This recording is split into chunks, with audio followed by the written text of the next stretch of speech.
Subscribe to our YouTube channel and press the bell icon to get the latest updates. नमस्कार। इस महत्वपूर्ण कार्यक्रम में देश भर से जुड़े सभी राज्यपाल महोदय, लेफ्टिनेंट गवर्नर्स, केंद्रीय मंत्रिमंडल के मेरे साथीगण, रिजर्व बैंक के गवर्नर, राज्यों के मुख्य सचिव, अलग अलग इंडस्ट्री एसोसिएशन से जुड़े साथीगण, स्टार्टअप, फिनटेक की दुनिया से जुड़े मेरे युवा साथी, बैंकों के वरिष्ठ अधिकारीगण और मेरे प्यारे भाइयों और बहनों, आज देश डिजिटल गवर्नेंस को एक नया आयाम दे रहा है। ई-रूपी वाउचर देश में डिजिटल ट्रांजैक्शन को, डीबीटी को और प्रभावी बनाने में बहुत बड़ी भूमिका निभाने वाला है। इससे टारगेटेड, ट्रांसपेरेंट और लीकेज फ्री डिलीवरी में सभी को बड़ी मदद मिलेगी। 21वीं सदी का भारत आज कैसे आधुनिक टेक्नोलॉजी की मदद से आगे बढ़ रहा है, टेक्नोलॉजी को लोगों के जीवन में जोड़ रहा है, ई-रूपी उसका भी एक प्रतीक है।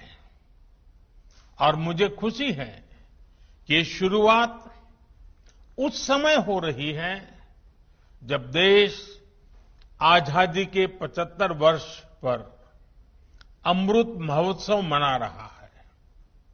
और ऐसे समय में देश ने फ्यूचरिस्टिक रिफॉर्म का एक और अहम कदम बढ़ाया है। साथियों, सरकार ही नहीं,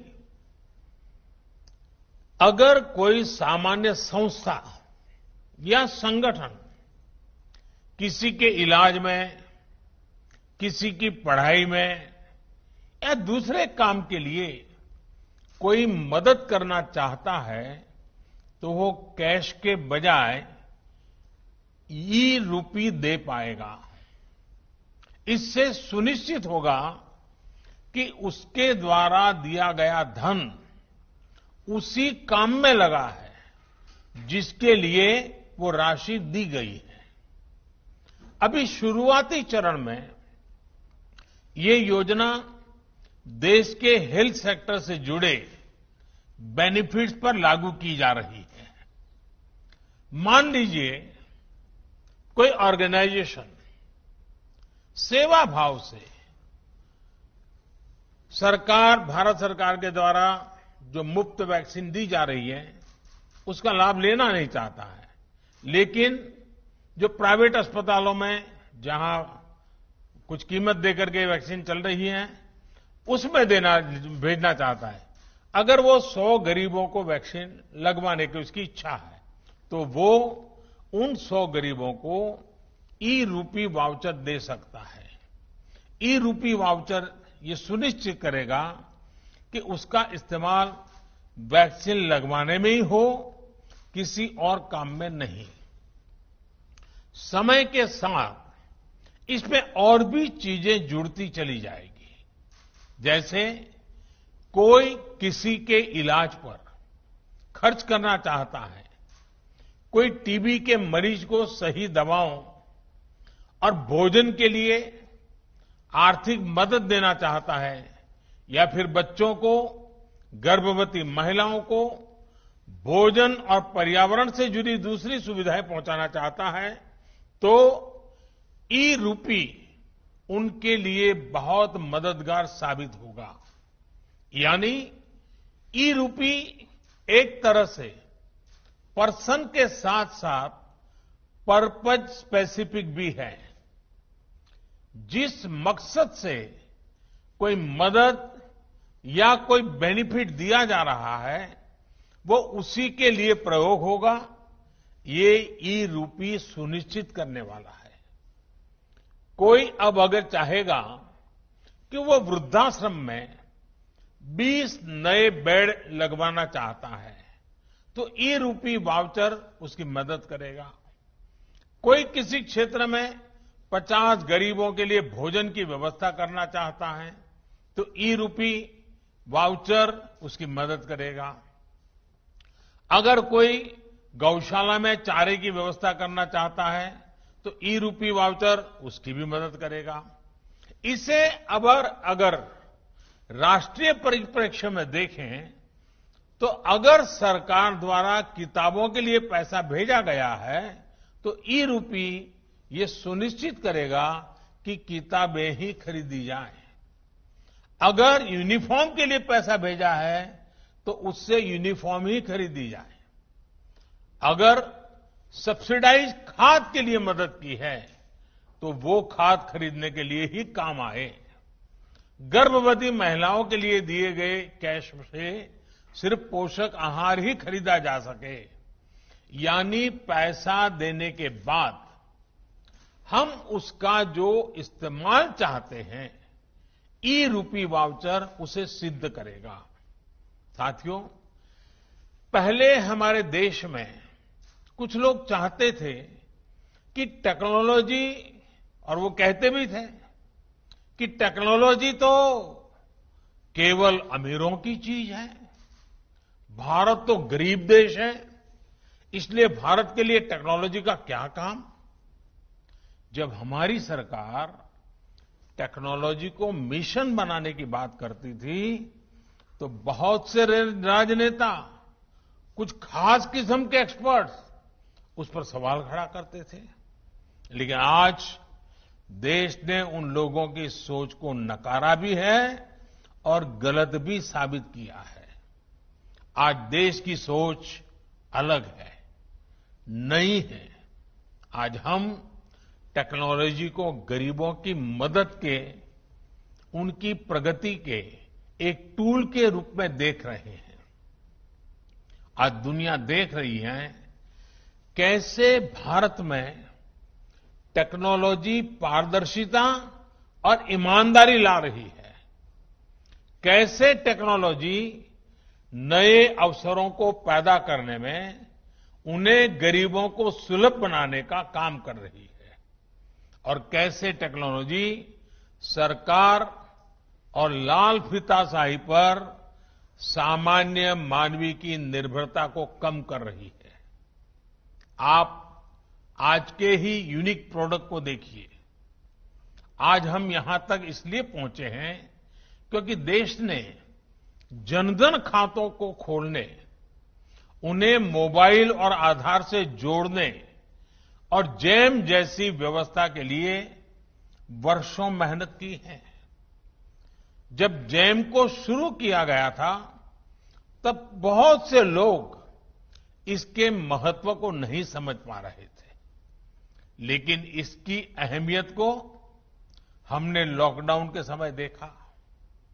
जब दुनिया के बड़े बड़े देश परेशान थे कि लॉकडाउन में कैसे अपने गरीबों की मदद करें, लेकिन भारत के पास एक पूरी व्यवस्था तैयार थी।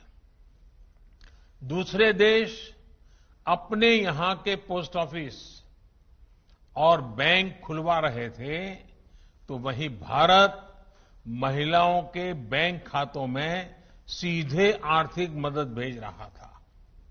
भारत में अब तक डायरेक्ट बेनिफिट ट्रांसफर के जरिए करीब 17.5 लाख करोड़ रुपए सीधे लाभार्थियों के खाते में भेजे जा चुके हैं। आज केंद्र सरकार 300 से ज्यादा योजनाओं का लाभ डीबीटी के माध्यम से, डायरेक्ट बेनिफिट ट्रांसफर के माध्यम से लोगों तक पहुंचा रही है। लगभग 90 करोड़ देशवासियों को इसके तहत किसी न किसी रूप में लाभ हो रहा है। राशन हो, एलपीजी गैस हो, इलाज हो, स्कॉलरशिप हो, पेंशन हो, मजदूरी हो, घर बनाने के लिए मदद हो, ऐसे अनेक लाभ डीबीटी से मिल रहे हैं। पीएम किसान सम्मान निधि के तहत 1,35,000 करोड़ रुपए सीधे किसानों के बैंक अकाउंट में पहुंचाए गए हैं। इस बार तो किसानों से जो गेहूं की सरकारी खरीद हुई है, उसका लगभग 85,000 करोड़ रुपए सीधा किसानों के बैंक खाते में ही ट्रांसफर किया गया है। इन सारे प्रयोगों का बहुत बड़ा लाभ ये हुआ है कि देश के करीब करीब 1.25 लाख करोड़ रुपए से अधिक गलत हाथों में जाने से बचे हैं। साथियों, भारत आज दुनिया को दिखा रहा है कि टेक्नोलॉजी को एडॉप्ट करने में, उससे जुड़ने में वो किसी से भी पीछे नहीं है। इनोवेशंस की बात हो, सर्विस डिलीवरी में टेक्नोलॉजी के इस्तेमाल हो, भारत दुनिया के बड़े देशों के साथ मिलकर ग्लोबल लीडरशिप देने की क्षमता रखता है। पिछले 7 सालों में भारत ने अपनी प्रगति को जो गति दी है, उसमें टेक्नोलॉजी के सही इस्तेमाल की बड़ी भूमिका है। आप सोचिए, क्या 8-10 साल पहले किसी ने कल्पना की थी कि टोल बूथ पर करोड़ों गाड़ियां बिना किसी फिजिकल ट्रांजैक्शन के लेन देन से निकलेगी? आज के फास्टैग से ये संभव हुआ है। क्या 8-10 साल पहले किसी ने सोचा था कि दूर सुदूर गांव में बैठा कोई हस्तशिल्पी अपने प्रोडक्ट दिल्ली के किसी सरकारी दफ्तर में सीधे भेज पाएगा? आज जेम यानी government e market place portal से ये मुमकिन है। क्या 8-10 साल पहले किसी ने सोचा था कि हमारे सर्टिफिकेट्स, डॉक्यूमेंट्स हर समय डिजिटली हमारी जेब में होंगे और हर जगह एक क्लिक पर इस्तेमाल हो पाएंगे? आज ये डिजी लॉकर से मुमकिन है। क्या 8-10 साल पहले किसी ने सोचा था कि भारत में एमएसएमई सेक्टर के उद्यमियों को सिर्फ 59 मिनट में लोन अप्रूव हो पाएगा? आज भारत में ये भी मुमकिन है। और इसी तरह 8-10 साल पहले क्या आपने सोचा था कि आप किसी काम के लिए एक डिजिटल वाउचर भेजेंगे और काम हो जाएगा? आज ये भी ई रूपी के जरिए मुमकिन हो चुका है। मैं ऐसे कितने ही उदाहरण आपको गिना सकता हूं। इस महामारी के दौरान भी देश ने तकनीक की ताकत को महसूस किया है। आरोग्य सेतु ऐप का उदाहरण भी हमारे सामने है। आज ये ऐप सबसे ज्यादा डाउनलोडेड ऐप में से एक है। इसी तरह कोविन पोर्टल भी आज हमारे वैक्सीनेशन प्रोग्राम में, वैक्सीनेशन सेंटर के चयन में, रजिस्ट्रेशन में, वैक्सीन सर्टिफिकेट प्राप्त करने में देशवासियों की बड़ी मदद कर रहा है। पुरानी व्यवस्था चल रही होती तो वैक्सीनेशन लगवाने के बाद सर्टिफिकेट के लिए दौड़ना पड़ता होता। दुनिया के कई बड़े देशों में भी आज पेपर पर हाथ से लिख करके सर्टिफिकेट दिया जा रहा है। लेकिन भारत के लोग एक क्लिक में डिजिटल सर्टिफिकेट डाउनलोड कर रहे हैं। इसलिए आज भारत का कोविन सिस्टम दुनिया के कई देशों को आकर्षित कर रहा है। भारत इसे दुनिया के साथ साझा भी कर रहा है।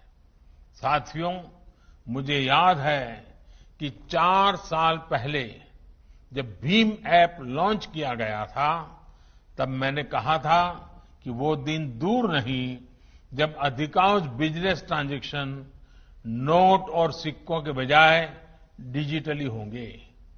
तब मैंने ये भी कहा था कि इस बदलाव से सबसे अधिक गरीबों, वंचितों, छोटे व्यापारियों, किसानों, आदिवासियों का सशक्तिकरण होगा, वो एम्पावर होंगे। आज हम ये साक्षात अनुभव कर रहे हैं। हर महीने यूपीआई ट्रांजैक्शन के नए रिकॉर्ड बन रहे हैं। जुलाई महीने में 300 करोड़ से अधिक ट्रांजैक्शन यूपीआई से हुए हैं, जिसमें 6 लाख करोड़ रुपए का लेन देन हुआ है। आज चाय, जूस और फल सब्जी का ठेला लगाने वाले भी इसका उपयोग कर रहे हैं। वहीं भारत का रुपे कार्ड भी देश का गौरव बढ़ा रहा है।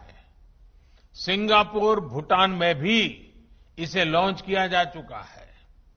आज देश में 66 करोड़ रुपे कार्ड हैं और देश में हजारों करोड़ रुपए का ट्रांजैक्शन रुपे कार्ड से भी हो रहा है। इस कार्ड ने गरीब को भी सशक्त किया है। उसे इस भावना से भरा है कि वो भी अपने पास डेबिट कार्ड रख सकता है, उसका इस्तेमाल कर सकता है। साथियों, टेक्नोलॉजी कैसे गरीबों को सशक्त करती है, इसका एक और उदाहरण है पीएम स्वनिधि योजना। हमारे देश में तो रेहड़ी पटरी वाले, ठेला चलाने वाले भाई बहन हैं, उनके फाइनेंशियल इंक्लूजन के बारे में पहले कभी नहीं सोचा गया था। अपना काम आगे बढ़ाने के लिए उन्हें बैंक से मदद मिलना असंभव था। जब डिजिटल ट्रांजैक्शन की कोई हिस्ट्री ही ना हो, कोई डॉक्यूमेंट ना हो, तो बैंक से लोन लेने के लिए हमारे रेहड़ी पटरी वाले साथी पहला कदम भी नहीं बढ़ा पाते थे। इसी को समझते हुए हमारी सरकार ने पीएम स्वनिधि योजना की शुरुआत की। आज देश के छोटे बड़े शहरों में 23 लाख से अधिक रेहड़ी पटरी और ठेले वालों को इस योजना के तहत मदद दी गई है। इसी कोरोना काल में करीब करीब 2300 करोड़ रुपए उन्हें दिए गए हैं। ये गरीब साथी अब डिजिटल ट्रांजैक्शन कर रहे हैं और अपना लोन चुका रहे हैं। यानी अब उनके लेन देन की एक डिजिटल हिस्ट्री बन रही है। पीएम स्वनिधि में ये व्यवस्था की गई है कि 10,000 रुपए का पहला लोन चुकाने पर 20,000 का दूसरा लोन और दूसरा लोन चुकाने पर 50,000 का तीसरा लोन रेहड़ी पटरी वाले साथियों को दिया जाएगा। आपको जानकर खुशी होगी कि आज सैकड़ों रेहड़ी पटरी और ठेले वाले भाई बहन अब तीसरा लोन प्राप्त करने की दिशा में आगे बढ़ रहे हैं। साथियों, देश में डिजिटल इंफ्रास्ट्रक्चर और डिजिटल ट्रांजैक्शन के लिए जो काम पिछले 6-7 वर्षों में हुआ है, उसका लोहा आज दुनिया भी मान रही है। विशेषकर भारत में फिनटेक का बहुत बड़ा आधार तैयार हुआ है। ऐसा आधार तो बड़े बड़े देशों में भी नहीं है। देशवासियों का पॉजिटिव माइंडसेट, फिनटेक सॉल्यूशन को एडॉप्ट करने की उनकी क्षमता भी असीम है। इसलिए ये आज भारत के युवाओं, भारत के स्टार्टअप इकोसिस्टम के लिए भी बेहतरीन मौका है।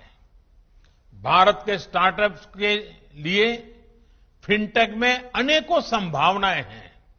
साथियों, मुझे विश्वास है कि ई-रूपी वाउचर भी सफलता के नए अध्याय लिखेगा।